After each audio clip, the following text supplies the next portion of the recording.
Related বিভিন্ন ধরনের অপরাধ দেখতে পাচ্ছি যেগুলো সরকারি দলের সরাসরি ছত্রছায়ায় সংঘটিত হচ্ছে। এই বিষয়গুলোকে সরকার কিভাবে হ্যান্ডেল করে এবং এত বড় উচ্চাকাঙ্ক্ষী উচ্চাভিলাষী ইশতেহার বাস্তবায়ন কিভাবে করে এটা আমরা দেখছি এবং এই অল্প কিছুদিনই আমাদের কাছে মনে হচ্ছে যে এই জায়গাটাতে অনেক বেশি মনোযোগ দেওয়া দরকার। জনবলের নৈতিক অবস্থানগুলোকে ঠিক করা দরকার।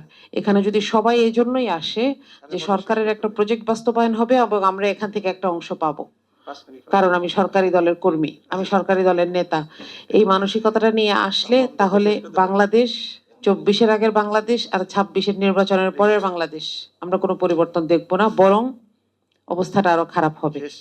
পাঞ্জাবের জগতে একটি বিশ্বস্ত নাম শাবাব এথনিক ওয়্যার। তো এটুকু বলেই আমি শেষ করতে চাই যে এই সরকারের উপর আমাদের যেরকম একটি আকাঙ্ক্ষার ব্যাপারও আছে, এই সরকারের সামনে অনেকগুলো চ্যালেঞ্জ আছে, কিন্তু সম্ভাবনাটা হচ্ছে যে সরকার যদি এখনো মানুষকে ডাকেন, মানুষ সাহায্য করার জন্য তৈরি। এটা এক্সপার্ট লেভেলেও, এটা তৃণমূলেও।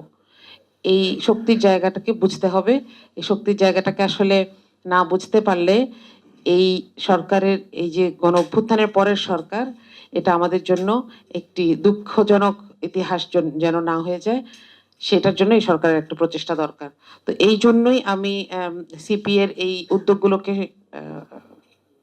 সাধুবাদ জানাই এবং এই ধরনের কথাবার্তাগুলো আরো হওয়া জরুরি, যেন সরকারের কাছে এই কথাগুলো পৌঁছানো যায় এবং একটি দিক নির্দেশনা পূর্ণ দিক নির্দেশনামূলক আকাঙ্ক্ষাগুলোর কথা পৌঁছে দেওয়া যায়।